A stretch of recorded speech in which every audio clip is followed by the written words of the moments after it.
Hello guys, आप लोग कैसे हैं? देखिए इससे पहले जो हम पढ़े थे वो क्लास 10 क्लास का जो हम पिछले अध्याय में पढ़े थे क्या कि समांतर किरण पुंज किसे कहते हैं, अभिसारी किरण पुंज किसे कहते हैं और अपसारी किरण पुंज किसे कहते हैं।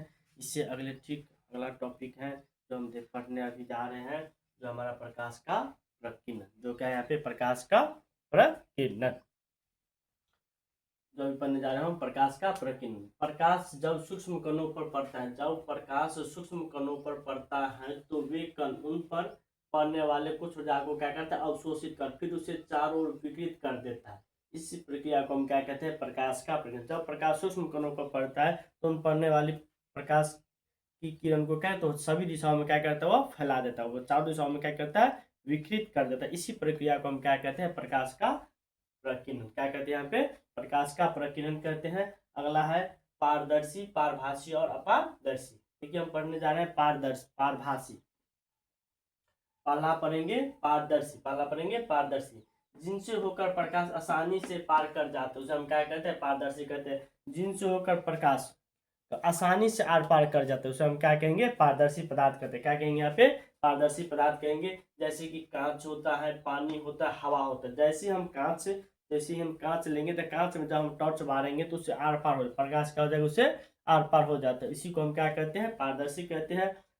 जैसे पानी है, पानी में भी हम अगर प्रकाश बारेंगे तो वो क्या होता है, सीधे आर पार हो जाता है। उसी को हम क्या कहते हैं, पारदर्शी हो जाएगा। इसी तरह हवा भी हमारा क्या एक पारदर्शी, क्या यहाँ पे एक पारदर्शी है। अगला पढ़ेंगे पारभासी। क्या पढ़ेंगे यहाँ पे, पारभासी। वह पदार्थ जो उन पर पड़ने वाले प्रकाश के कुछ ही भागों को अपने से होकर जाने देती उसे हम क्या कहेंगे, पारभासी कहते हैं। वह पदार्थ जो उन पर पड़ने वाले प्रकाश के कुछ ही भागों को अपने से होकर जाने, मतलब कुछ ही भागों को अपने से होकर जाने दे उसे हम क्या कहेंगे, पारभासी। क्या कहेंगे यहाँ पे, पारभासी कहते हैं। जैसे में हम देख लेते हैं घिसा हुआ कांच। क्या होता है यहाँ पे, अब कोई भी कांच है उसको हम अगर घस देंगे उसको में प्रकाश की किरण कुछ ही भागों को क्या करेगी, वो जाने देंगे, पूर्ण भाग को वो जाने नहीं देते, मतलब कुछ ही भागों को क्या करेगी, प्रकाश क्या करती है, जाने देती है। अगर मैं तेल से लगा हुआ कागज, तेल लगा हुआ कागज, जैसे मान लो कोई पेपर है, कागज है, उसमें हम क्या करें, तेल से भिगा देंगे तो जैसे वो प्रकाश में ले जाएंगे तो कुछ भाग को क्या करेगी, वो जाने देगी, कुछ ही भाग को क्या करेगी, वो जाने देती है।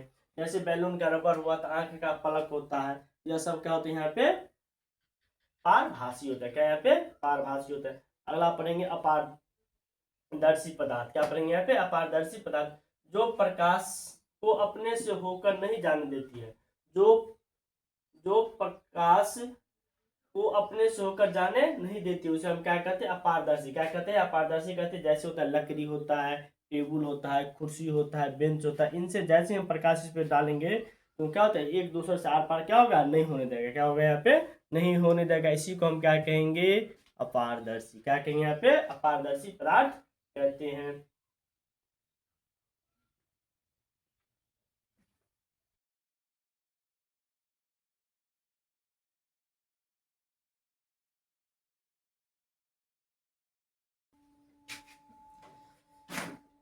और हमारा प्रकाश का परावर्तन, क्या है, रिफ्लेक्शन ऑफ लाइट। क्या है पे, रिफ्लेक्शन ऑफ लाइट। जब प्रकाश की किरणें किसी सतह पर टकराकर, जब प्रकाश की किरणें किसी सतह पर टकराकर अपने ही माध्यम में लौट जाते, जब प्रकाश की किरण, जैसे यहाँ पे प्रकाश, यहाँ पे क्या है, परावर्तन, यह समतल दर्पण है, इसमें जब प्रकाश की किरण किसी सतह से आएगा, परावर्तन के बाद उसी क्या होता है, माध्यम में क्या होती है, वापस लौट जाती है। उसी माध्यम में वापस क्या होती है, लौट जाती है। इसी को हम क्या कहते हैं, प्रकाश का परावर्तन। क्या कहेंगे यहाँ पे, प्रकाश का परावर्तन कहते हैं। जब प्रकाश की किरण किसी सतह से टकराकर अपने ही माध्यम में क्या होती है, अपने ही माध्यम में लौटने की अपने ही माध्यम में लौट जाते हैं तो लौटने की इस घटना को हम क्या कहते हैं, प्रकाश का परावर्तन। लौटने की इस घटना को हम क्या कहेंगे, प्रकाश का परावर्तन कहते हैं। अब है प्राकृतिक में परावर्तन सतह दो प्रकार, प्राकृतिक में परावर्तन सतह कितने प्रकार के होते हैं, दो प्रकार के। पहला पढ़ेंगे हम यहाँ नियमित परावर्तक। क्या है पे, नियमित परावर्तक, वैसा परावर्तक सतह जो किसी चिकनी और चमकीली सतह से नियमित रूप से होती है उसे हम क्या कहते हैं, नियमित परावर्तक सतह कहते हैं। वैसा परावर्तक सतह जो चिकनी और चमकीली सतह पर नियमित रूप से होते रहते उसे हम क्या कहेंगे, चिकनी परावर्तक सतह कहेंगे। जैसे कि हम कोई फर्श है, क्या यहाँ पे फर्श है, फर्श पे जैसे कोई फर्श है, फर्श हमारा चिकनी होता है, उस पर जब प्रकाश की किरण पड़ता है तो वो क्या होती है, वो उसी माध्यम क्या होती है, लौट जाते हुए हमारा चिकनी परावर्तक सतह, वो अनियमित परावर्तक सतह, वैसा परावर्तक सतह जो किसी रूखरी और चमकीली सतह से नियमित रूप से होती रहती है, उसे हम क्या कहेंगे, अनियमित परावर्तक सतह। उसे हम क्या कहते हैं यहाँ पे, अनियमित परावर्तक सतह कहते हैं। अगला नंबर में प्रकाश के परावर्तन के 2 नियम होते हैं। प्रकाश के परावर्तन के कितने नियम होते हैं, 2। बहुत इंपोर्टेंट है यह, प्रकाश के परावर्तन के कितने, भी वेरी वेरी इंपोर्टेंट यह क्वेश्चन है। तो प्रकाश के परावर्तन के कितने नियम होते हैं, कई बार यह बोर्ड एग्जाम में, बिहार बोर्ड एग्जाम में क्या गया यहाँ पे पूछा गया है। देखिए प्रकाश के परावर्तन की 2 नियम होते हैं। तो पहला क्या होता है यहाँ पे, आपतित किरण, परावर्तित किरण और आपतन बिंदु पर डाला गया लंब, तीनों क्या होता है, एक ही तल में। आपतित किरण, परावर्तित किरण तथा आपतन बिंदु पर डाला गया लंब क्या होता है, यहाँ पे तीनों एक ही तल में होता है। क्या होता है, यहाँ पे तीनों एक ही तल में होता है। दूसरा सेकंड नंबर में है कि आपतन कोण परावर्तन कोण के हमेशा क्या होगा, यहाँ पे बराबर होगा। क्या यहाँ पे आपतन कोण हमेशा क्या होगा, परावर्तन कोण के क्या होता है, बराबर होता है। जैसे यहाँ पे हम देखेंगे, यह जो हमारा कौन सा किरण है, यहाँ पे आपतित किरण है, यह हमारा कौन सा किरण है, यहाँ पे एक परावर्तित किरण है। यह कौन सा किरण है, परावर्तित किरण है।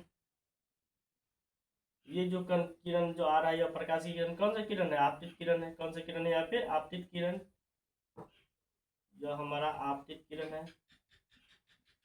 आपतित किरण, यह हमारा कौन सा किरण हो, यहाँ पे परावर्तित किरण। कौन सा किरण हो गया यहाँ पे, परावर्तित किरण।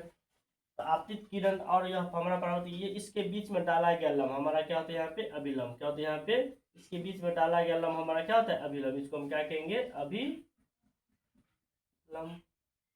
यह जो बिंदु हुआ हमारा, वो बिंदु हुआ क्या है, यहाँ पे आपतन बिंदु है। आपतन बिंदु क्या यहाँ पे, यह आपतन बिंदु हुआ। कौन सा बिंदु है यहाँ पे, आपतन बिंदु। अब इसमें हम पढ़ेंगे आपतन कोण हमेशा परावर्तन कोण के क्या होता है, यहाँ पे बराबर होता है। तो यह कोण जो हमारा कौन सा कोण है, यहाँ पे आप, यह कौन सा कोण है, आपतन कोण। कौन सा कोण है यहाँ पे, आपतन कोण है। यह जो कोण हमारा कौन सा कोण है, परावर्तन कोण। परावर्तन कोण, यह जो कोण हुआ, यह कोण हमेशा, यह कोण की यह अगर थीटा होती है, हमारा क्या हो जाएगा, थीटा होता है। यह कोण हमेशा, यह कोण क्या होगा, यहाँ पे बराबर होता है। इसको हम किस करते हैं, आपतन कोण को। देखिए यहाँ पे हम लिख दिए कि आपतन कोण को किसे स्वीच करते हैं, आई से स्वीच करते हैं। आपतन कोण को किस स्वीच करेंगे, आई से स्वीच करेंगे, तथा परावर्तन कोण को हम किस स्वीच करेंगे, आर से स्वीच करेंगे। परावर्तन कोण को हम किस स्वीच करते हैं, यहाँ पे आर से सूचित करते हैं। तो यह जो कोण बना है हमारा कौन सा, आपतन कोण है, इसे हम किससे, आई से सूचित करेंगे। इसको हम क्या करेंगे, यहाँ पे आर से, किससे, आर से सूचित। परावर्तन कोण को हम क्या करते हैं, आर से सूचित करते हैं।